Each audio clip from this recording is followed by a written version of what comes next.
Sex has lots of health benefits, neurochemical releases. So it's about connection and it's about things that make us feel good. Sex that feels good for us is good for our health. Decade on decade for the last 30 years, people are reporting having less sex. So we are having less sex as a generation than our grandparents.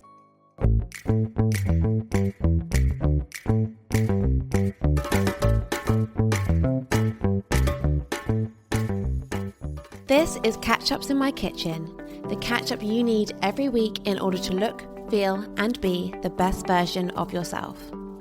Join me in my kitchen every week as I speak to a new guest about all things food, health and wellness. Whether it's a specialist in their field, an inspiring story, or just a big girly catch-up full of all the recommendations, tips and advice. In my kitchen, we talk about it all. Hey guys, and welcome back to another exciting episode of Catch-Ups in My Kitchen with me, Georgia Simmons, host of the podcast. In my kitchen this week, I am joined by Kate Moyle, who is a psychosexual therapist and a relationship therapist. And we are going to be talking about how sex is important for our health and well-being. This is often a topic that gets massively overlooked when it comes to our general health and well-being, but it is so important. It's important to connect to our partners, it's important to have pleasure, and we are going to be talking about all of this in this very, very safe space of my kitchen. I love these kind of conversations because it really adds another layer to these discussions and creates talk around topics that are often taboo. I think you're going to love this episode. I think you're going to feel comfort in hearing topics spoken about that maybe you don't hear spoken about very often. Please, can you give this podcast a follow and subscribe? It helps us so much with the growth and I appreciate it so much. Guys, thank you in advance. Now let's go and join Kate in the kitchen. Kate, welcome to my kitchen. How are you? Yeah, I'm good, thank you. A bit frazzled this morning as I was just telling you, but this is helping. Coffee always helps. Do you mind giving a quick elevator pitch, who you are and what you do? Yeah, so I'm Kate Moyle. I'm a psychosexual and relationship therapist. I'm also a psychosexologist. Different qualification, kind of means the same thing.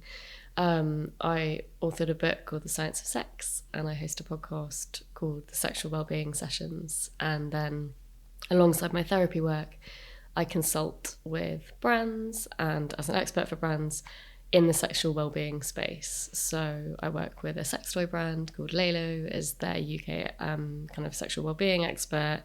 And sometimes if brands are launching products into the sexual wellbeing space or related to sexual wellbeing, I might kind of help or consult on that, which is a bit of my work which I had never imagined at the start of my career and has become an increasingly bigger part. So interesting. I think, this conversation is going to be all about kind of sex as a part of your well-being.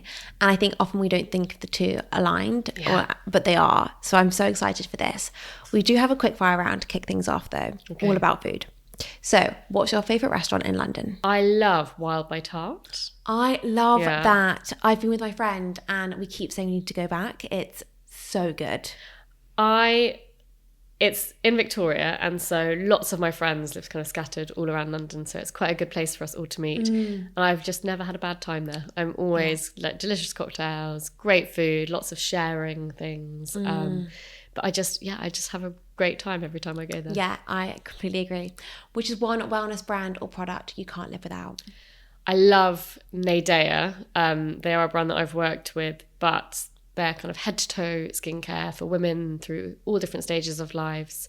They have kind of gynecological approved products. They have skincare. They have scar creams, C-section recovery products. So it's just a really, really fantastic female kind of focus brand. Love that. Okay, which is your hangover meal? Ready salted, Walker's crisps, full fat Coke, Pizza Express. I love that. Healthy. Yeah, really healthy and balanced and nutritious. Favourite coffee shop? Ooh, I love like a press coffee. Yeah, nice. I like any kind of slightly characterful little boutique-y coffee shop in a corner that I'm willing to try. Yeah, and independent. Which food for you is a complete no-no? Anchovies. Yeah, terrifying. Very, very, very fishy. Although according to Tim Spector, very healthy. Yeah, it's not gonna fit convince me. And your favourite dish to cook at home? I love the ottolenghi kind of prawn and feta orzo pasta. But I'm also a parent, and so a lot of the food at home is quite slapdash put together. I'm like, as long as there's a mix of everything. Yeah. But yeah, completely depends on who I'm cooking for. Yeah. But also a Sunday like roast with everyone at the table is just so good as well. Yeah. Yeah. I always think that you can't beat a homemade roast. They're always better than ones you get out. Completely agree. Okay, I want to talk about, obviously, sex as part of our well-being, sex as wellness, which we don't often think the two are interlinked, but they are. So why is it important that we have sex? It's not about just sex, it's about pleasure. And so when we're talking about this, one of the important things for us to frame is that it's not just partnered sexual experiences. So this can be kind of self-sex, self-pleasure, and that's really important because I think so often we focus the conversation all around what appears to be partnered experiences, which leaves out a huge percentage of the population. But pleasure is something that's really beneficial for us. It makes us feel good psychologically, but also physically. Sex has lots of health benefits, neurochemical releases, but also it's about connection and it's about things that make us feel good. So when we're also saying when sex is good for our health, we're saying sex that feels good for us is good for our health. Sex that is enjoyable, is satisfying, makes us feel connected. So the health benefits kind of neurochemically are that we see a release of kind of a cocktail of feel-good neurochemicals that have a buffering effect on stress, are kind of good for us immunity-wise, that also kind of make us feel connected, all of those things. But we get those same benefits when we're on our own. And I think that it's an important distinction to make as a kind of headline. I am about to transform your sleep and in turn will transform your life. And that is by introducing you to Healthy Habits mouth tape. I always say, get the fundamentals right before worrying about any supplement or wellness tool. And sleep is one of those fundamentals. By mouth taping, you encourage nasal breathing. And breathing through your nose filters out the oxygen and encourages deeper sleep, deeper rest, better recovery, and more energy the next day. That will then stop you from reaching for that extra coffee or snacking throughout the day. A good night's sleep is the number one wellness tool we should be reaching for. Honestly, mouth taping has changed my life and I cannot wait for it to change yours. If you're interested to try it, use the code CATCHUPS20 for 20% off your first order. That is CATCHUPS20. Now guys, don't sleep on it and try mouth taping today. Now let's get back to the episode. For when we're having these kind of conversations. Okay, so I guess in a way there's like two categories to sex being good for you. There's the kind of pleasure part and then I guess the connection part. So obviously like connecting with your partner and like building that relationship in the bedroom with your partner as one healthy part to like the overall relationship.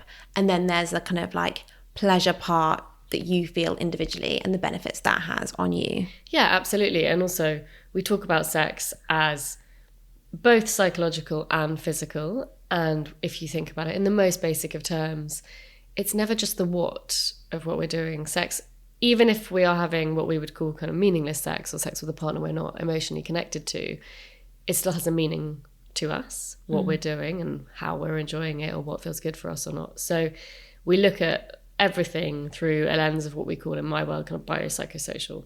And it's a kind of healthcare model, but when we're understanding sex, we look at it from these different angles, so kind of physical, social and psychological.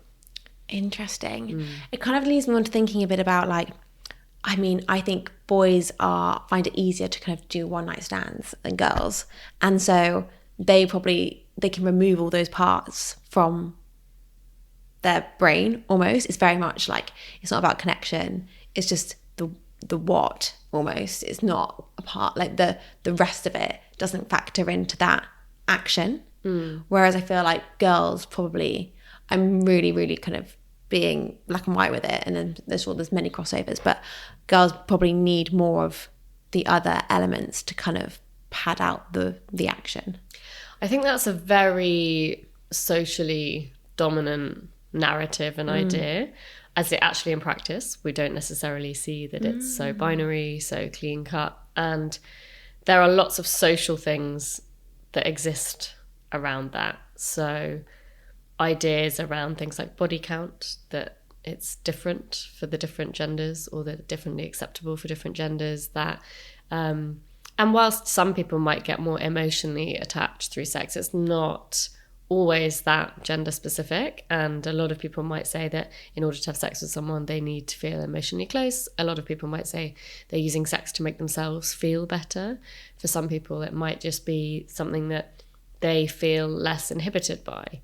And so those are all of the things that we see in psychosexual therapy. Particularly, we only see people who are struggling with an element of sex. Mm-hmm. So it would be that behaviour is causing distress or a problem for them, which would only be the kind of reason that they present. Whereas it's not, if it's not problematic for someone, it might, not bother them. But often what we see is there are lots of messages that come from society and outside that create how we feel about what we might be doing. So we might see it's quite typical for someone to be shamed for having a lot of sex with a lot of different partners, but we wouldn't shame someone for having a lot of sex in a long-term relationship. And so when we start to unpick all of those things, it's interesting to kind of see where they come from as well. Yeah, interesting.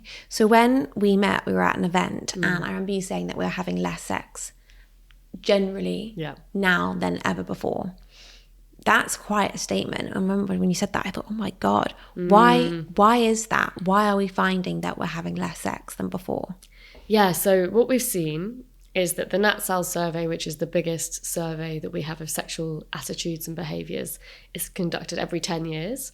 And it's a really, really significant piece of data about UK sex lives. And what we've seen is that decade on decade for the last 30 years, people are reporting having less sex. So we are having less sex as a generation than our grandparents. And there are some kind of questions around this in terms of, and I was interviewing someone about this the other day in terms of, he said, well, yeah, like a lot of people were having a lot of kind of free love sex in the 60s, but I'm not sure anyone was recording the data.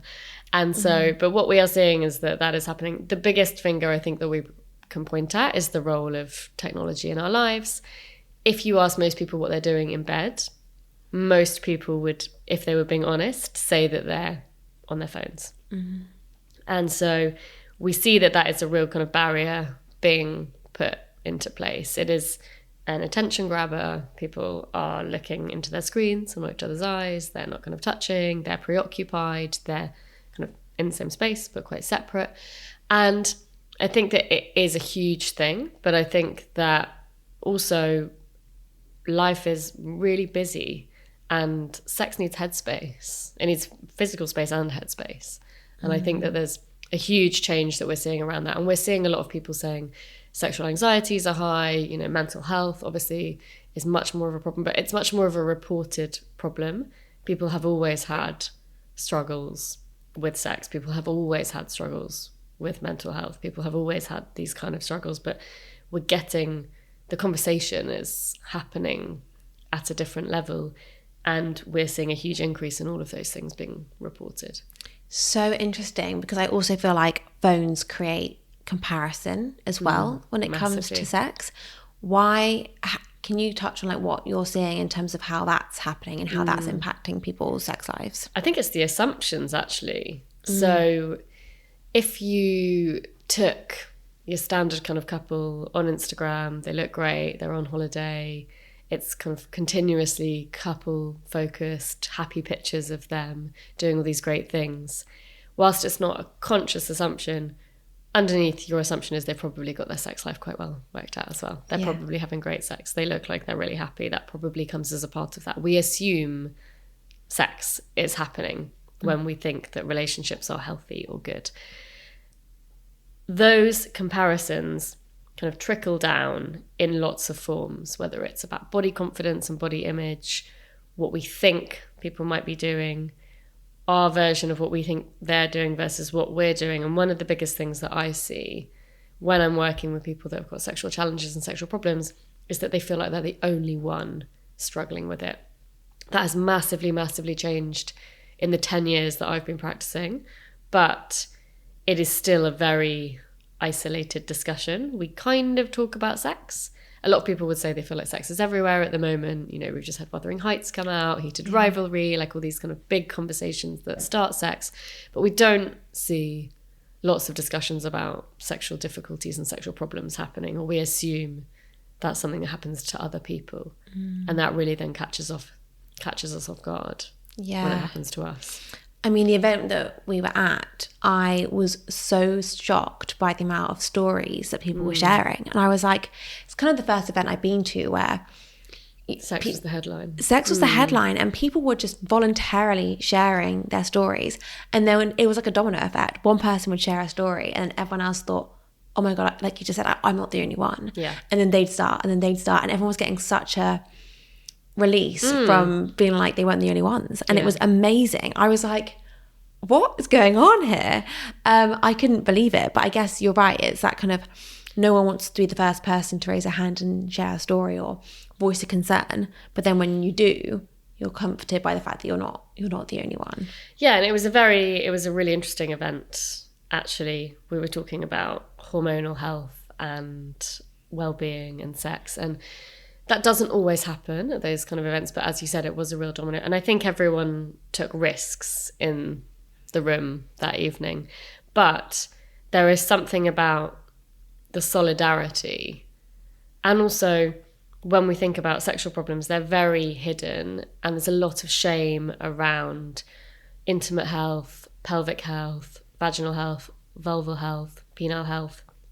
And we see this in uptake for medical appointments to do with any changes to do with that part of our body, sexual health, that even some of the language, when you think about it, and this is something we're really trying to change, is historically if people went for a sexual health test, the result, they would kind of say, like, I'm clean.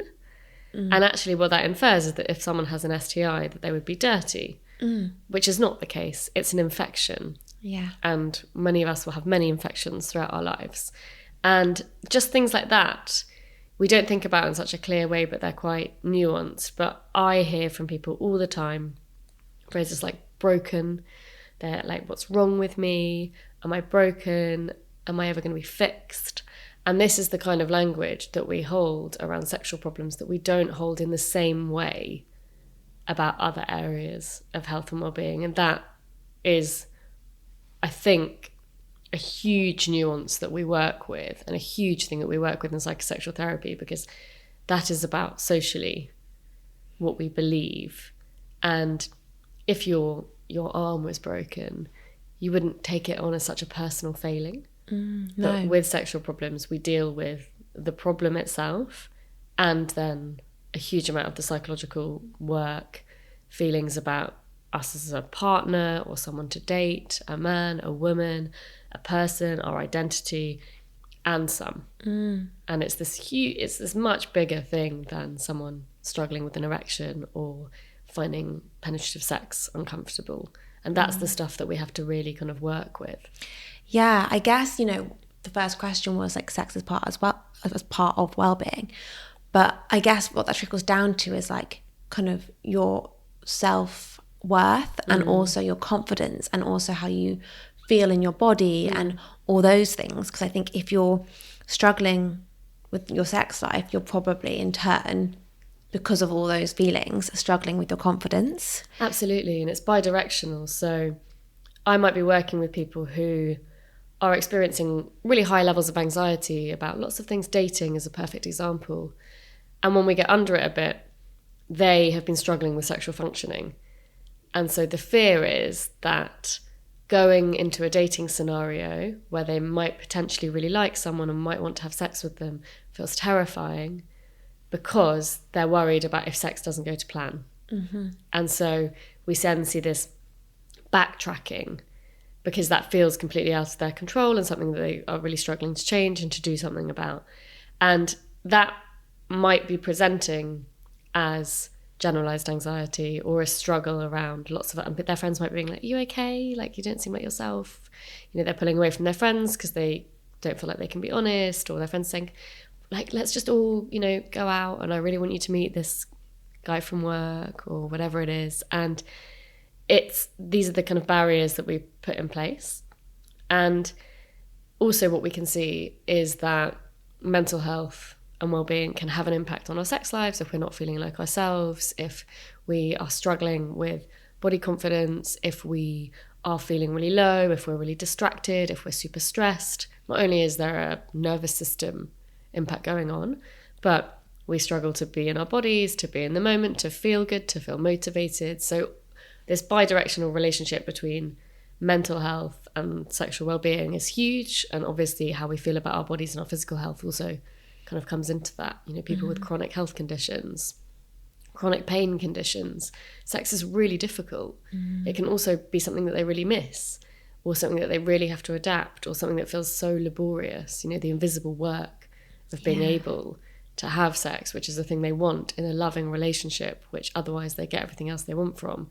It's another thing that they have to contend with, which also is often the thing that's not spoken about in medical settings. Yeah, there's so many other like things that are going into the fact that we're having sex less, like even the kind of body confidence thing you just mentioned, like remove the other person out of the equation, but like we're comparing ourselves online. There's so much information about, you know, do I have endometriosis? Do I have, like, there's so much information out there. You start questioning your own, you self-diagnose, you start putting yourself in a box that you might not even be in.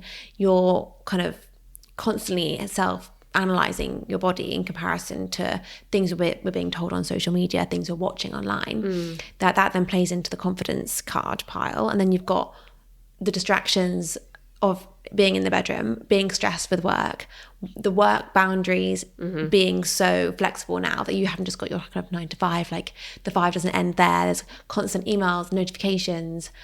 So there's so many things playing into the part of us not having sex as often as we were. I was about to say should, but we'll get to that. Were. So we could have identified a lot of the issues, but what can we do?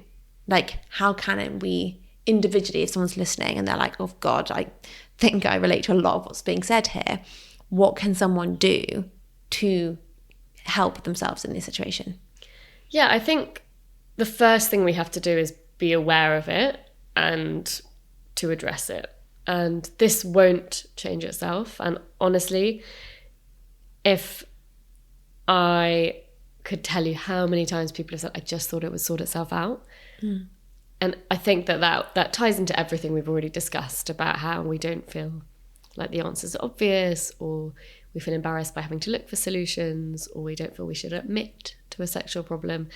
And so that's one thing. Most people didn't get the sex education that they either wanted or deserved. And that's still an ongoing thing that we see. And so the other thing is sex ed across the lifetime. Just because you didn't get the sex education that you wanted doesn't mean that you can't go and get it now. There are loads of amazing podcasts, books, sex educators putting research-backed content out there now. And that is a real thing that I would encourage people to do. If you want to go and find the answers to it, don't feel that because you haven't had it so far, that's not something you can take into your own hands. Just, again, look that sources are credible, that they're people who are qualified to kind of be putting out the right information. Because sex education really is about anatomy, it's about consent and communication, it's about kind of knowing yourself, and it's about that curiosity element. And even the basic anatomy, you know, the clitoris was taken out of Grey's Anatomy in, I think it was the 1948 edition, and was then left out, omitted from loads of medical texts for a long time. Wow. The full nerve endings of the clitoris was discovered in 2020. The research came out in 2023, that we suddenly had this figure of 10,000 nerve endings. And before that, it was estimated to be 8,000, and that research was done on cows. And so this is how sex science is relatively new, relatively kind of coming out of the 60s, really. So this is such a kind of big area of our health and well-being, but a lot of misinformation happens, and there's a lot of omitting of information. So a lot of people might say, I didn't even know that. I didn't even know that about the body. I couldn't give an anatomical diagram as a woman in my 20s. I couldn't correctly label all of the parts of my internal and external anatomy. And that's shocking when you think about it. Yeah, I definitely couldn't, thinking about that. For the fact that it's such a big part of our health and such a big part of our well-being, but also that it's going to change throughout our lifetimes. We've got puberty, we've got prenatal pregnancy, we've got menstrual cycles, we've got perimenopause, we have menopause, we have so many different changes that we go through, but yet that's not something that we're all taught is important to know. And there's a really kind of top line example, which is that most people, when they say vagina, mean vulva, which is the external genitals. And so if you were to go to a doctor and say, like, oh, I've got a pain in my vagina, and actually that's not what you mean, you're giving the doctor the wrong information. And that has health implications. And the word vulva wasn't a word that I was raised with. I'm in my late 30s. That was a word that came into my vocabulary on my psychosexual therapy training. And that's quite wild when you think about it. But you wouldn't call that, it's like calling, you know, your forearm, your elbow.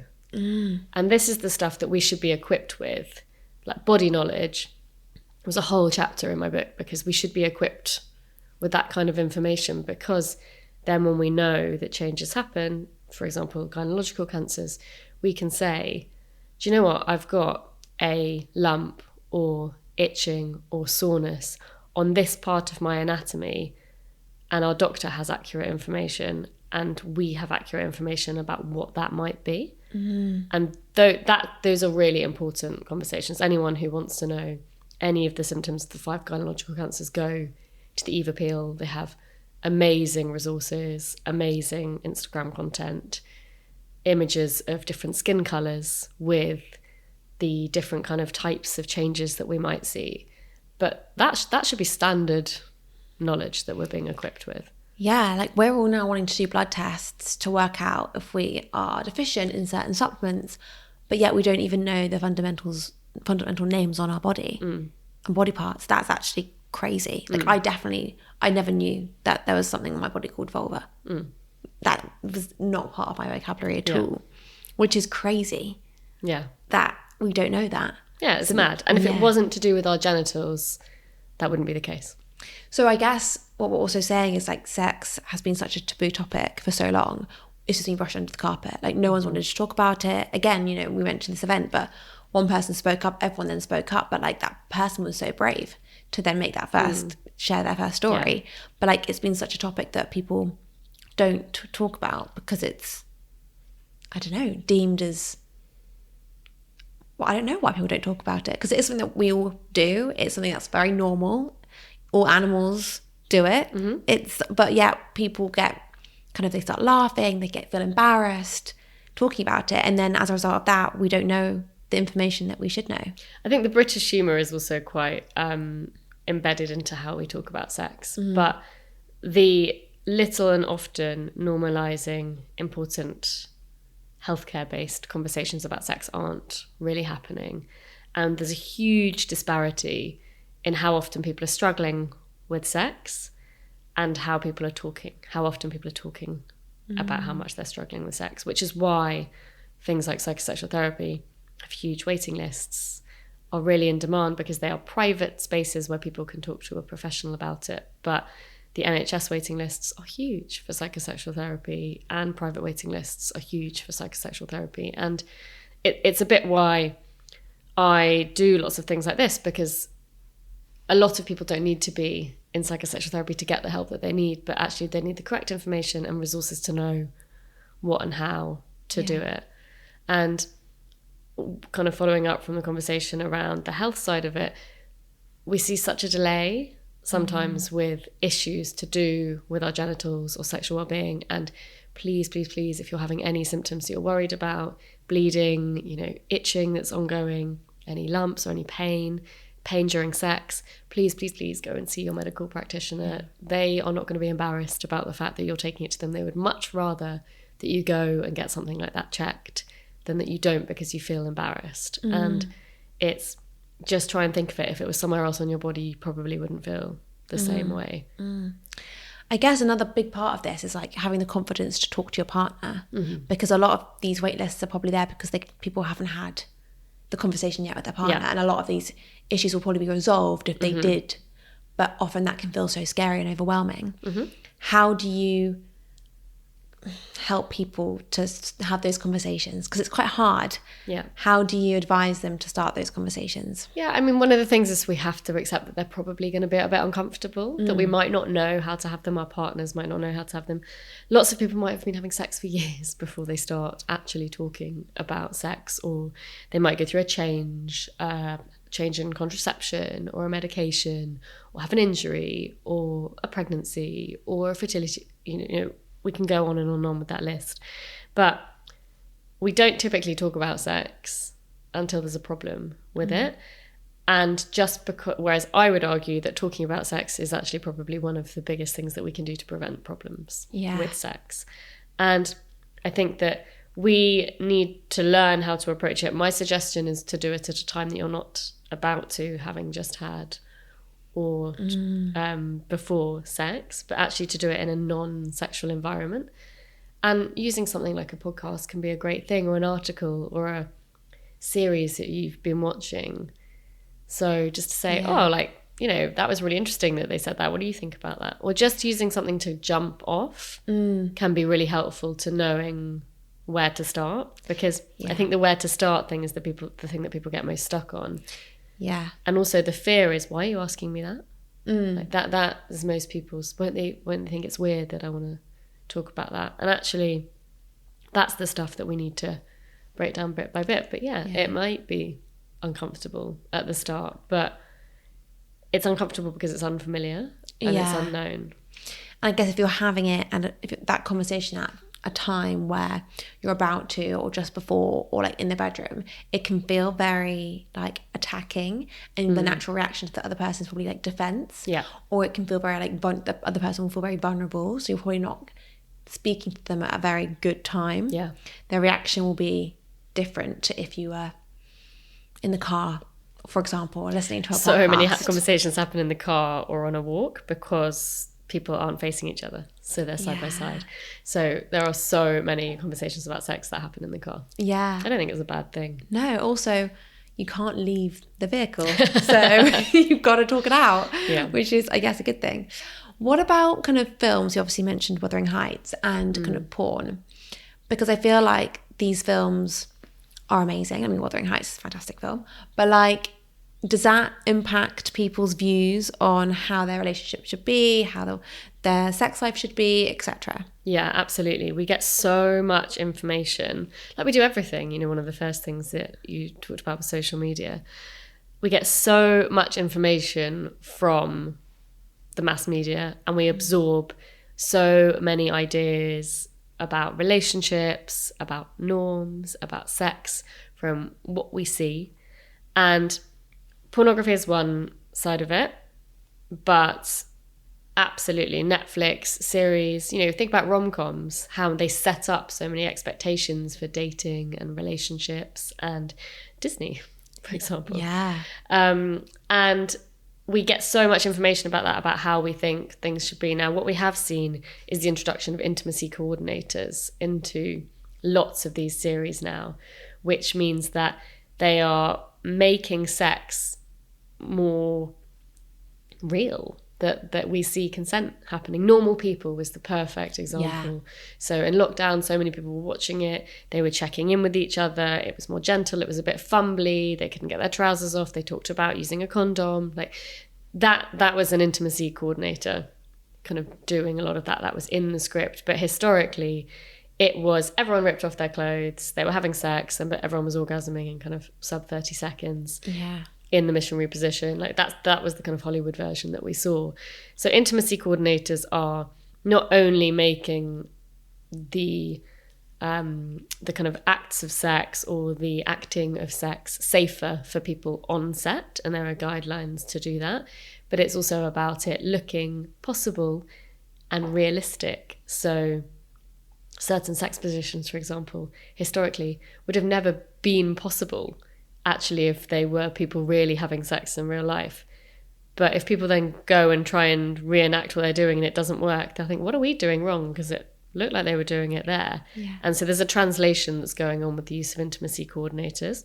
And pornography was never designed to be a source of education for people's sex lives, but it became one in the absence of lots of the other stuff that was happening, and in the increase of availability, access, it being the easiest thing to find. And clearly not all pornography is created equally, but it became a huge primary source of sexual information for people because it was the easiest, and that has shaped in some way lots of sexual ideas, scripts and things like that. And so we're now seeing a lot of kind of educational stuff trying to work with that. We talk about porn literacy because it's not representative of the real sex that people are having.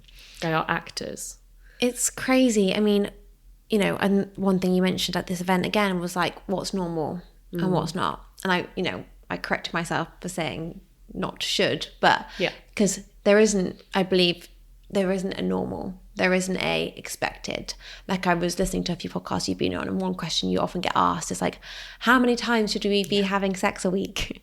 And I'm just like, even when I heard the question, I was like, it's like saying, how many apples should I eat a week? It's like, well, if you don't like apples, like it's going to be different for every single person. Yeah. So when people ask you that, what do you say? Because, you know, it is very subjective to the couple, what career they have, what, you know, everything. Yeah, if they're working shifts, if they have young children, if one of them has a health implication, or a job that takes them abroad a lot, if they struggle with their mental health, if one of them can't sleep, if they live in separate houses. There's so many factors, but ultimately the answer is as the negotiation between the different levels of sex that you both want. But regularity and amount of sex tells us nothing about the quality of the sex that people are having.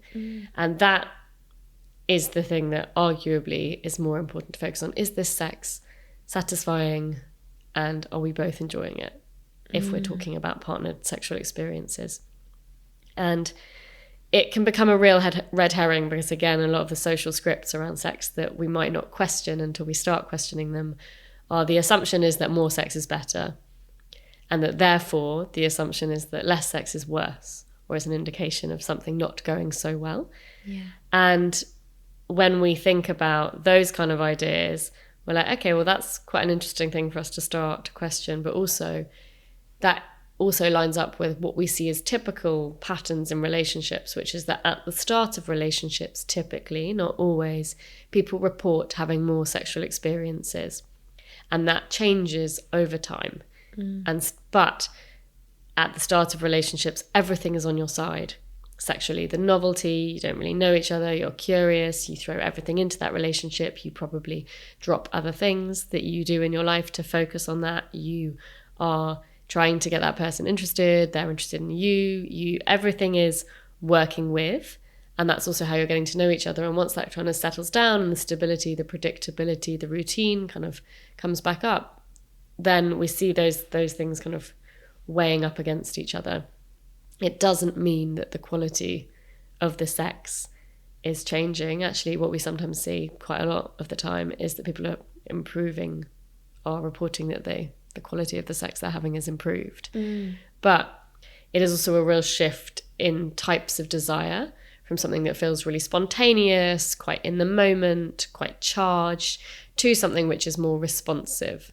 So when we talk about desire, which is the motivation for a sexual experience, the want for a sexual experience, that in particularly more long-term relationships, we see that it's responsive, which is that we start something and then the desire to continue emerges, rather than that we get hit by a kind of bolt of lightning, arousal, kind of bang, and then we do something about it.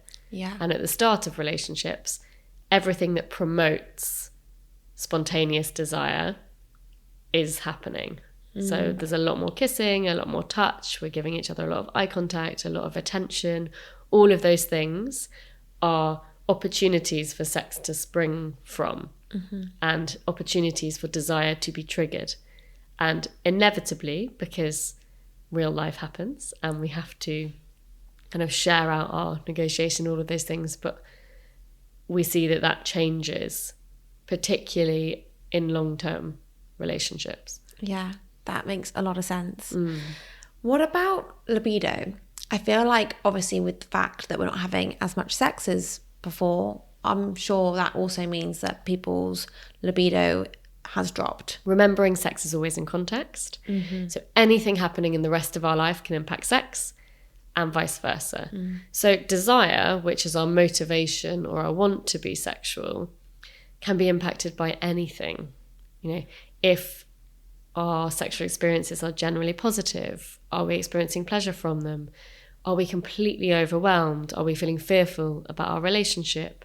Has there been a trust break in our relationship? Do we feel motivated to have sex, or are we feeling that our relationship is struggling and we're having sex kind of under pressure, or we're putting pressure on ourselves to kind of want to have sex more to save the relationship, but we're feeling really distant from our partners? There's so many different things that can be going on. What we typically see is that when people are not enjoying the sex that they're having, they want it less. And so there's something quite logical about that. Yeah. And when we think about the motivations for sex, my favourite piece of research is something that was done in 2007, which was a paper called Why Humans Have Sex. It identified 237 reasons for why people said they were having sex. And so what we can't just examine it as is this idea, which is that, did I want sex in that moment, yes or no? Because sometimes it's because I want to feel close to my partner, because they're going away for work for 3 weeks and we're not going to see each other, because this is one night in the last 2 weeks that the kids are actually asleep, that it's my birthday, or because I want to have an orgasm because I want to sleep better, all of these things that are going on. So when we think about things changing and those kind of ideas, we cannot separate it from everything else that's happening around us. Yeah, it's so contextual. I also feel like it's such a mental block as well. Like if you're thinking it, then you're stressed about it. There's like a spiral, then you hold it in, then you feel embarrassed and you don't feel confident, and it probably just spirals completely out of control. Or like, I don't know, again, if you've like gone to the gym, weight and like stepped on some weighing scales, suddenly you're like, oh, I'm not in shape. Oh, I now don't want to have sex. Oh, I feel embarrassed. I feel like all of this is like so contextual on how you feel in yourself, how you feel in work, how you feel with your partner, how you both are together at home. Yeah, I guess it's just like, 237, I'm sure actually there's probably like 2037 really, if you look into it, because there's so many reasons. But I guess again, to switch that all around, it's probably just conversation. There's so many vicious cycles and so many feedback loops when it comes to sex. And though what you just described there, if we have had a less positive or a more negative sexual experience, we are probably going to be holding that in mind the next time we go to have sex. Then we're more distracted, we're more in our heads, not so in our bodies. So then if we aren't in our bodies, we're not noticing the pleasure we're experiencing or the sensations we're experiencing so much because we're distracted. Distraction, I believe, to be one of the biggest inhibitors of sexual desire and arousal that we have currently, when there is nothing medical going on, but it can also be layered with medical difficulties or challenges or organic problems.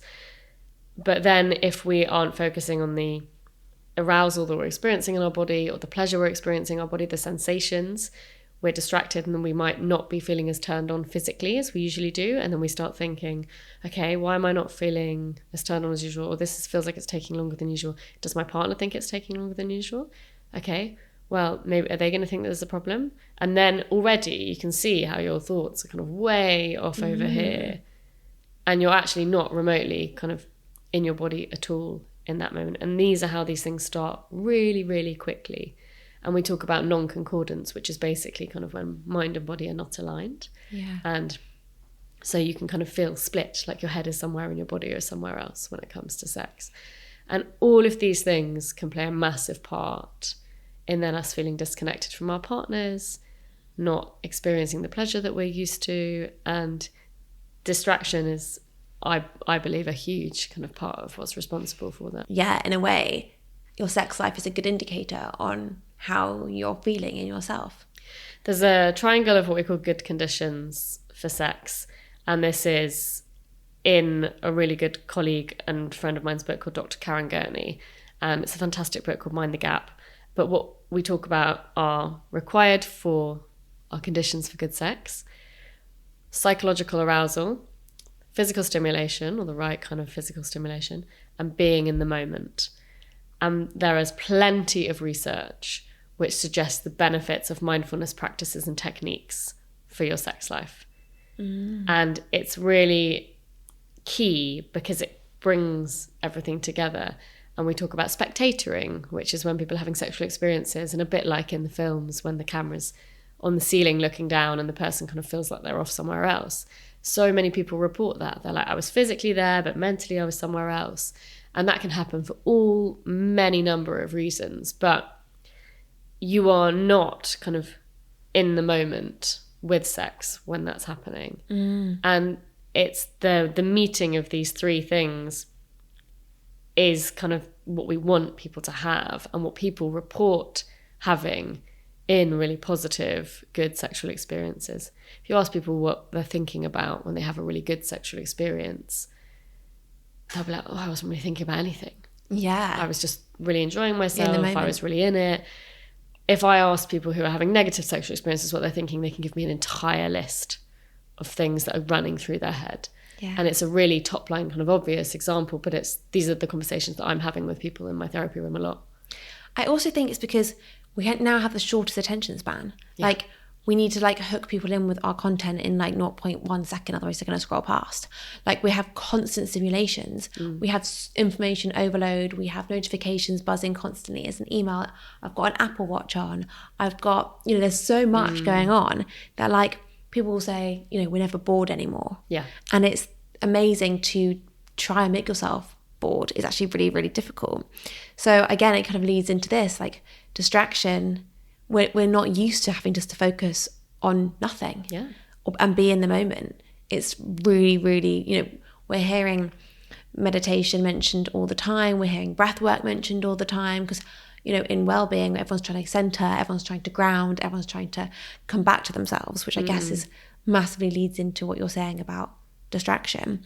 I guess you're also saying like phones should just not be in the bedroom during sex, because imagine if your like phone goes, that's it. I think that's the thing is, no one's going to be having really focused great sex if their phone is on their bedside table and it's buzzing and they know that their boss was chasing something, and that's obviously going to pull their attention.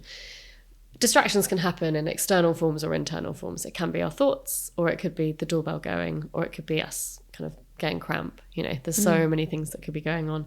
But I often talk about switch off to turn on, and we cannot be in two different places at once. And that's really important that we kind of think about, because one of the things that we also hold as a kind of sexual script or an idea around sex is that it should just happen. And if I have to think about it, if we have to talk about it, that's a problem. It should just work. If this is the right relationship, the right partner, it should just work. And those are quite historical, but they're now coming up to clash with a complete change in environment, which is that I have to fit sex into the schedule of all of the other things that I'm doing. And scheduled sex is a thing that I get asked about a lot. And what we don't talk about as psychosexual therapists is scheduling sex, but we do talk about scheduling time to be together physically, where the opportunity for sex may or may not happen, but we schedule everything else. Our gym classes, our work meetings, our conference calls, dinner with our friends, we call our parents, and yet our sex lives are meant to just happen. Yeah. And most people will say that they have sex when they are in bed together, typically in the evenings, because it's the time that they're in the same place at the same time, and it's a good place to have sex. But when we see that there are lots of lifestyle factors that then stop people having those opportunities, some people are very good and they create routines around sex, which is they're like, okay, well, we know that, on Tuesday nights we're both at home and Friday mornings we're both at home, and like those are kind of our like sexual windows. And that works for them really well. But there's an intentionality to it.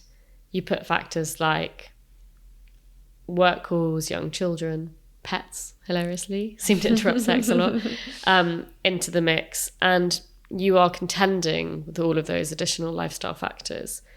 And phones not in the bedroom, yeah, it's a great idea. In practice, a lot of people don't do it or don't want to do it. But then set a plan, which is, look, tonight, like, we've both got nothing on. Why don't we go to bed early and leave our phones outside the bedroom or turn them off for half an hour, or agree that once we get into the bedroom that our phones are on do not disturb on our bedside tables. And that's a conscious buffering, because our phones have snuck into everything without us consciously really noticing or realizing, and they are now interrupting all of those behaviors, but we have to consciously undo that or push back against it. And they're not huge interventions at all. They're just ones you have to do with more intention and more deliberately. Yeah, I guess like that quality time thing is really nice, because you're not putting pressure on having sex. It's not like, oh my God, now I've got to like perform. And I guess it's this whole thing, like connection versus performance. Like, you're trying to basically encourage people to connect with their partner, whether that's over a conversation or kissing or sex. Like those three things are all great for your relationship, but it's without putting the pressure on it being sex necessarily. Yeah, the reason we don't say schedule sex is because if people are worried or stressed or anxious about sex, it creates a performance anxiety, and that's unhelpful. And also, nobody owes anyone else sex. No one should be having sex when they don't want to. But it's about creating the space for responsive desire also to be triggered, because it's unlikely to be triggered when we're both sitting on our phones, or one of us is kind of on their laptop, or one's kind of with the kids downstairs, or one's on a shift, one's at home. There's the opportunities for that to happen become smaller and smaller and smaller the more things that we have going on. And so what we're doing is we're carving out time for that to be a priority. And that's what we see about couples that report positive sex lives over time, is that intentionally they look after this part of their lives. It's not exactly what they're doing or how they're doing it, but it's about the practice of doing that. And we're so into kind of hacking everything nowadays, like more productive as fast as possible, as quickly as possible, with as least energy as possible. We can't apply that to sex. This idea of good at sex isn't a magic formula that we can learn and then apply. It's about taking lots of elements, communication, again, understanding anatomy, thinking about pleasure, but also performance and pleasure don't go together. So if we're performing, we're not really focusing on the pleasure we're experiencing. And if we're really experiencing pleasure, we're not focusing on performance. And the idea of performance in itself is quite an anxiety point for people when it comes to sex. Yeah. Because it's, I have to perform to a standard, and if I don't, I pass or fail. Yeah. And also, who set that standard? Where did that come from? Where's that idea of what this should look like come from? Yeah. It's interesting, like, about the productivity part. Like, AI isn't going to suddenly replace sex. A little try, I'm sure. I'm sure it will try. But, like, you know, sex is one of those things that has never changed. The principles of it have never changed. We've just built busier, more distracting, social pressuring lives around it. And it's, I guess, trying to get back to the basics. Again, similarly to nutrition, you know, it's also overcomplicated now, and everyone's trying to biohack their way to like the healthiest being of themselves. But like ultimately it's about like eating 30 plus plants and like healthy and like whole foods and not things with millions of ingredients in.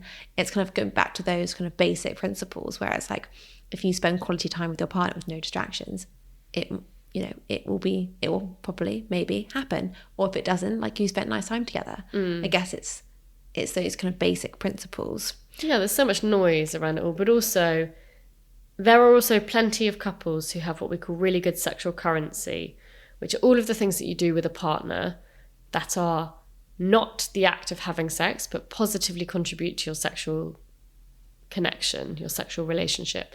So attention, those little moments, eye contact, little touches, kisses, hugs, touch for touch's sake.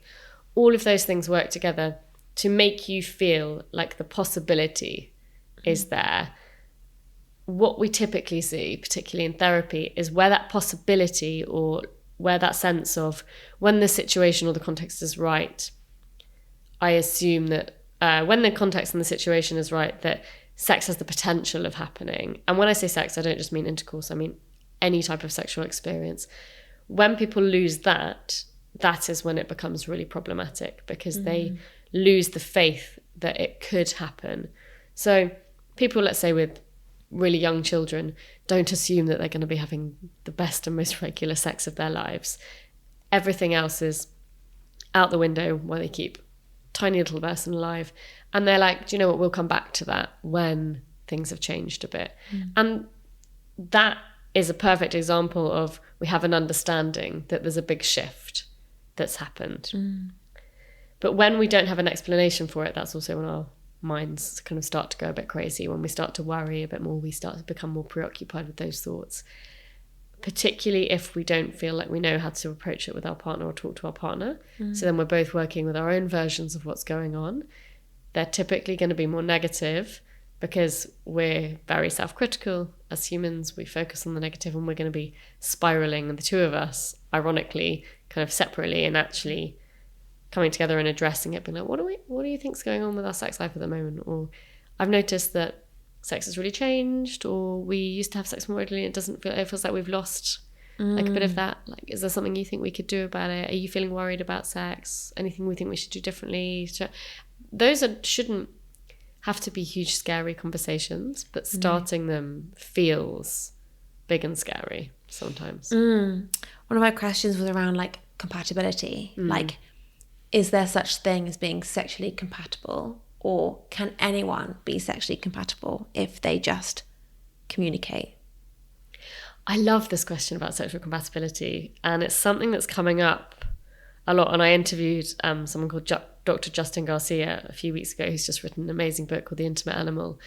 And this was one of the things him and I were talking about, because you could have great sex with someone the first time you have sex with them, and it could all just work in the moment. You're really attracted to them.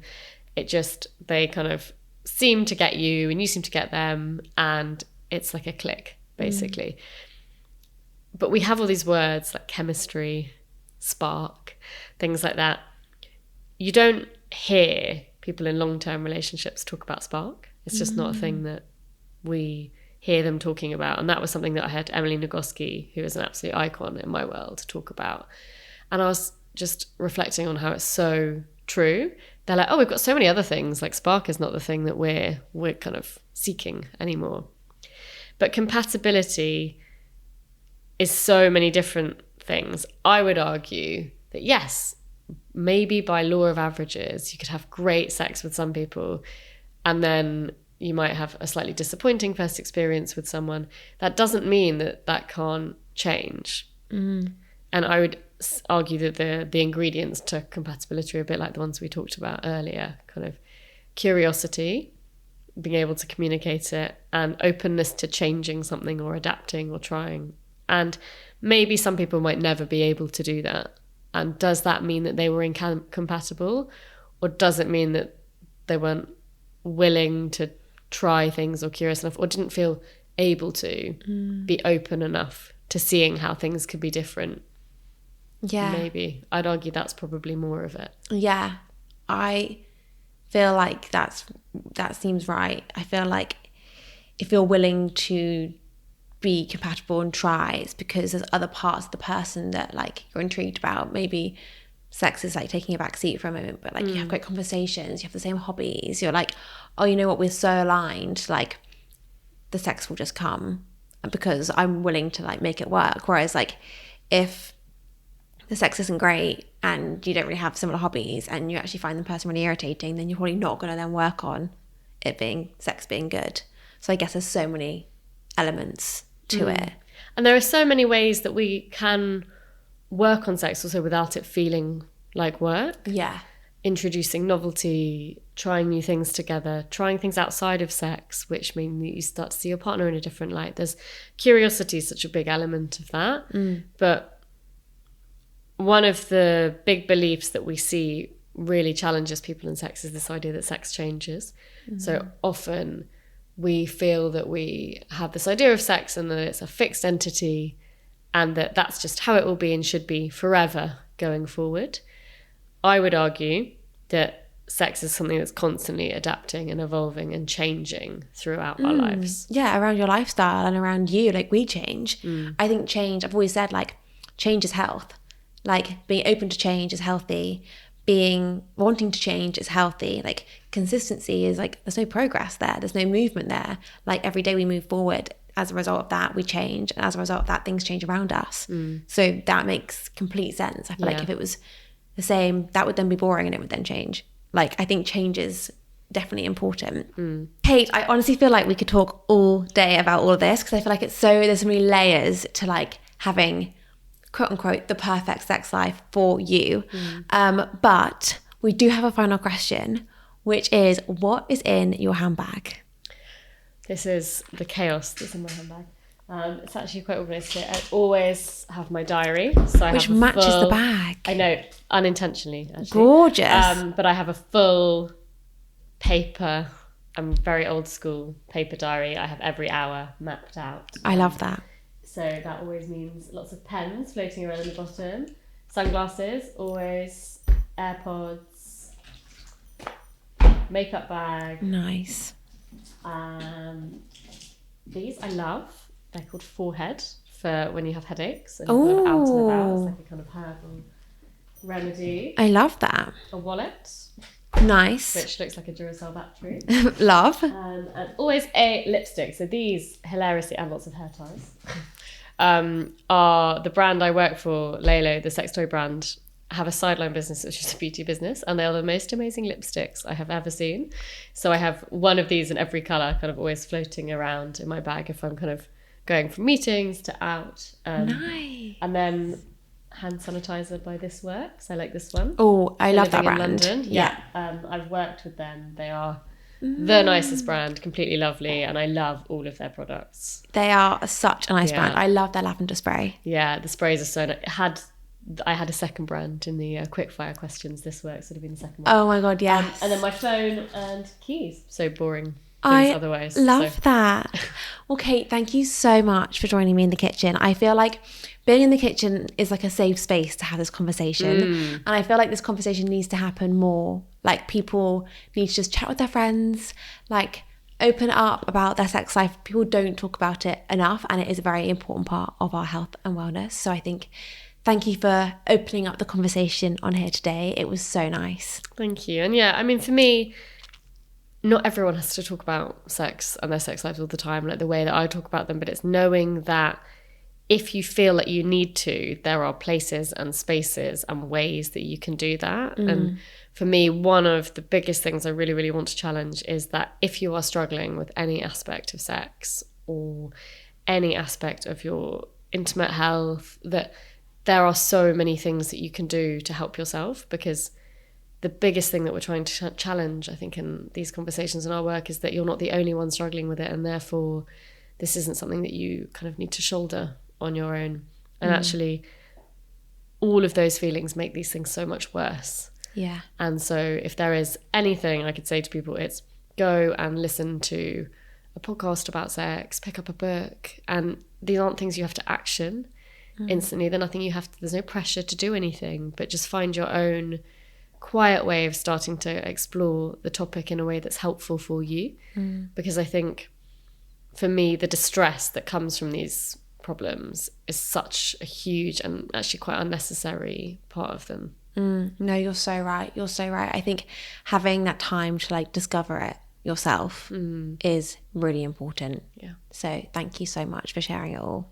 Guys, thank you so much for listening, and I really, really hoped you enjoyed that episode. I absolutely loved it, and it was great to talk about a topic that isn't often spoken about. Next week, I am going to be joined by Julia, the founder of Elevate, the smoothies that you've definitely seen around London. So if you don't want to miss that episode, click that follow and subscribe button so you are alerted when the episode goes live next Tuesday. Thank you guys so much again, and see you next week.